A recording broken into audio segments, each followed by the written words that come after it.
আমাৰ বচন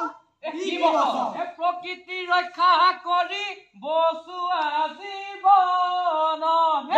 শুনা শুনা সৰ্বজন আমাৰ বচন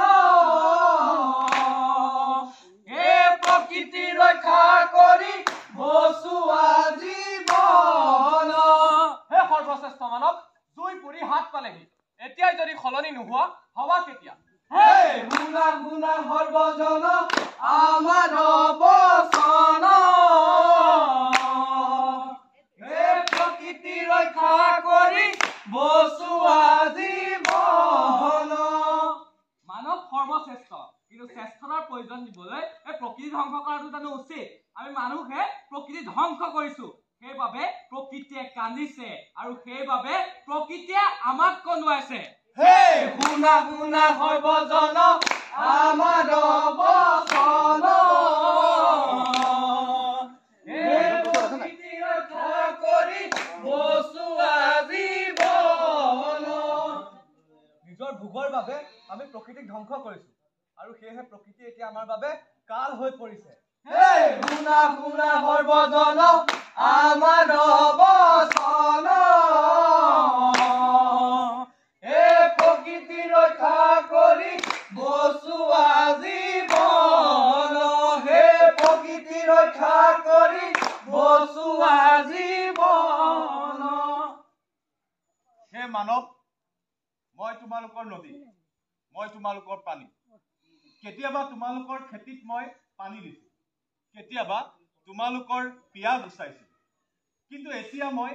একেবাৰে ক্লান্ত তোমালোকৰ অত্যাচাৰে মোক উত্তেজিত কৰি তুলিছে তোমালোকৰ প্ৰকৃতি ধ্বংসকাৰী চিন্তাধাৰাই মোক একেবাৰে বিনাশ কৰি তুলিছে আৰু সেইহে মই এতিয়া মই একেবাৰে দুৰ্বিষহ হৈ পৰিছো আৰু মই তোমালোকৰ মাজলৈ বান হৈ আহিম মাথাউৰি ছিঙি লৈ কোন ক'ত আছ ওলাই মোৰ গৰু হাল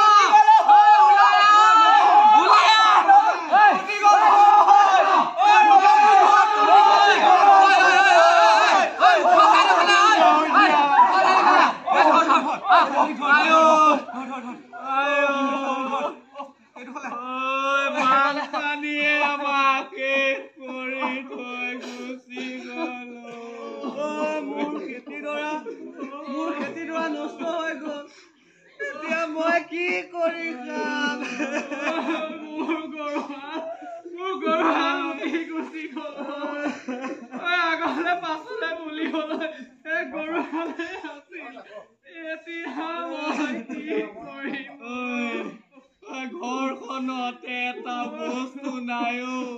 চব পানীয়ে উটুৱাই লৈ গুচি গ'ল এতিয়া আমি কি খাম কেনেকৈ জীৱনটো চলিব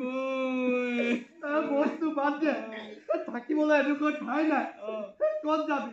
চব এতিয়া ইয়াত মৰিবি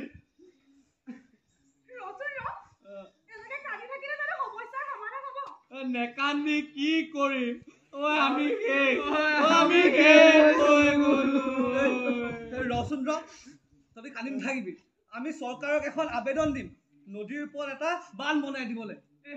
বান্ধ বনালে কি লাভ হ'ব এই নৈৰ পাৰৰ গছ গছনিবোৰ কাটি থাকিলে বানপানীৰ সমস্যাৰ সমাধান হ'ব নেকি আৰু বান্ধ বনালে নদীৰ সজীৱতা ক'ত থাকিব নদীৰ সজীৱতা হেৰাই যাব আমি মানুহবোৰে যদি এনেদৰে গছ বন কাটি থাকো এই বানপানীৰ সমস্যা পুনৰ অব্যাহত থাকিব এই সমস্যাবোৰ আমিয়ে সৃষ্টি কৰিছো এইবোৰৰ বাবে আমিয়ে দায়ী কিয় প্ৰকৃতি ধ্বংস কৰিছো হাবি কাটি নগৰ সাজিছো ডাঙৰ ডাঙৰ অট্টালিকা বহাইছো তাৰ কাৰণে কিমান কত অসুবিধাৰ সৃষ্টি হৈছে সেইবোৰ কথা ভাবিবলৈ আমাৰ অকণো আহৰিয়ে নাই নিয়মিত ৰূপত বৰষুণ নোহোৱা হ'ল জলবায়ুৰ কি সাংঘাতিক পৰিৱৰ্তন এফালে দুৰ্ভিক্ষ আকৌ আনফালে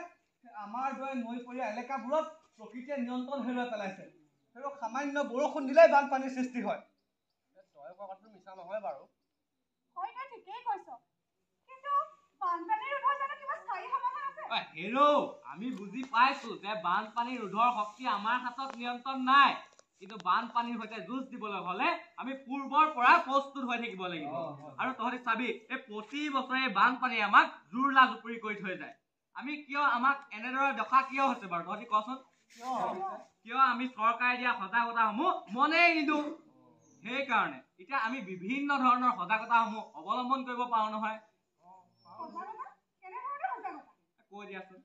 এই ধৰ প্ৰয়োজনীয় নথিপত্ৰবোৰ পানী সোমাব নোৱাৰাকৈ বাকচ বা প্লাষ্টিকৰ মোনাত ৰখা আৰু এতিয়া বানপানী হোৱাৰ লগে লগে আমি পানী খাবলৈ পোৱা নাই সেইকাৰণে পূৰ্বৰে পৰা আমি এই বিশুদ্ধ খোৱা পানী সংৰক্ষণ কৰে তাৰোপৰি খাদ্য আৰু কাপোৰ কানিবোৰ এই টোপোলা বান্ধি ৰখা এইবোৰ সজাগতা আকৌ আৰু তহঁতি জাননে নাই এই বানপানী হৈ যোৱাৰ পাছতো আমি কিছুমান সাৱধানতা অৱলম্বন কৰিব পাৰোঁ কৈ দিয়াচোন কোনোবাই কৈ দিয়াচোন আমি যে বানপানী হৈ যোৱাৰ পিছত আমাৰ চৌপাশ নিৰ্মূলকৰণৰ বাবে ব্লিচিং পাউডাৰ নহলে আকৌ এই অন্য কীটনাশক দ্ৰব্যবিলাক ব্যৱহাৰ কৰি আমি চাফা কৰি ৰাখিব পাৰোঁ আৰু এটা কথা এই বিদ্যুৎ সংযোগী ঠাইবোৰৰ পৰা অলপ বেছিকৈ সাৱধানতা অৱলম্বন কৰিব লাগে কিয় তহঁতি নেজান যিহেতু বিদ্যুৎ পানীৰ সুপৰিবাহী সেইবাবে বিদ্যুৎ আৰু পানী সংযোগ হৈ থকা জেগাত একেবাৰে যাব নালাগে আৰু মহৰ উৎপাতৰ পৰা বাচিবলৈ যিহেতু পানী হলে মহে কণী পাৰে সেয়েহে মহৰ উৎপাতৰ পৰা বাচিবলৈ মহ যোৱা ধূপ ধূনা আদি ব্যৱহাৰ কৰিব লাগে আৰু হোৱাৰ সময়ত আঁঠুৱা ব্যৱহাৰ কৰিহে হ'ব লাগে তাৰোপৰি আকৌ এই আশ্ৰয় শিবিৰবোৰ যে পাতি দিয়ে এই আশ্ৰয় শিবিৰবোৰত মানুহৰ সমাগম যথেষ্ট বেছি গতিকে তাত আমি মাস্ক পৰিধান কৰিব লাগে আৰু সামাজিক দূৰত্ব বজাই ৰাখিব লাগে বুজিছ কথাটো তাৰোপৰি আকৌ তোৰ এই পানীৰ পৰা হ'ব পৰা সম্ভাৱ্য বেমাৰবোৰ তাৰ পৰা বাচিবলৈ পাৰিলে আমি দৰৱ পাতিবোৰ আগে যোগাৰ কৰি ৰাখিব লাগে বুজিছ কথা আৰু যদি কিবা বেছি অসুবিধাৰ সৃষ্টি হৈছে তেতিয়াহ'লে আমি ডাক্তৰৰ ওচৰলৈ যাব লাগে কিয় এই আমাৰ গাঁওবুঢ়া ডাঙৰীয়া আকৌ এই বানপানীৰ সতৰ্কীকৰণ সন্দৰ্ভত যিমানবিলাক আগজাননী আহে প্ৰথমে তেওঁলোকে প্ৰেৰণ কৰা হয় এইবোৰ কথা আজিহে আমি গম পাই আমিও আজিহে গম পাইছো শুন এই আমি স্থানীয় গাঁওবুঢ়াৰ কথা পাতি এই ওচৰৰ আশ্ৰয় শিবিৰৰ ভাৰপ্ৰাপ্ত বিষয়াসকলক কৈ আমি তাত আশ্ৰয় ল'ব পাৰো আৰু সজাগতা বৃদ্ধি কৰা দায়িত্ব আমাৰ তাৰোপৰি প্ৰকৃতি সংৰক্ষণ কৰাটো আমাৰে কৰ্তব্য আকৌ এই কিবা জৰুৰীকালীন সহায়ৰ বাবে বা কিবা ধৰক বুজি পোৱা নাই তেতিয়াহ'লে আমি ৰাজ্যিক নিয়ন্ত্ৰণ কক্ষৰ টোল ফ্ৰী নাম্বাৰ দেই টোল ফ্ৰী নাম্বাৰ 1079 অথবা 1070 আমি তাত যোগাযোগ কৰিব পাৰোঁ তাৰোপৰি জিলা নিয়ন্ত্ৰণ কক্ষৰ লগত যোগাযোগ কৰিবলৈ টোল ফ্ৰী নম্বৰ 1077 আমি যোগাযোগ কৰিব পাৰোঁ 1077 আৰু এটা কথা তহঁতি চাবি এই নৈ পৰীয়া এলেকাবোৰত গছ গছনি কটাৰ ফলত গৰাখহনীয়াৰ সৃষ্টি হয় আৰু সেইবাবে বানপানীয়ে ভয়াৱহ ৰূপ লয়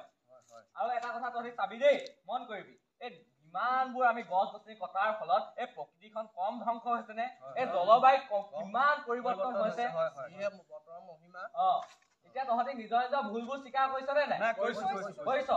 এতিয়া আমি আমাৰ নিজৰ ভুলবোৰ বুজি পাইছো সেয়েহে এতিয়াৰ পৰা আমাৰ নিজৰ প্ৰকৃতিক আমাৰ নিজৰ আপোনজনৰ দৰে সযতনে ৰাখিম তেতিয়াহে আমাৰ ভৱিষ্যতৰ প্ৰজন্মই এটা সুন্দৰ পৰিৱেশত বসবাস কৰিব পাৰিব তই ঠিকেই কৈছ মানুহ তোমালোকৰ সজাগতা আৰু সচেতনতাই মোক পুনৰ জীৱন দান দিব পাৰে তোমালোকে সংকল্প লোৱা যে নদী আৰু প্ৰকৃতিক তোমালোকে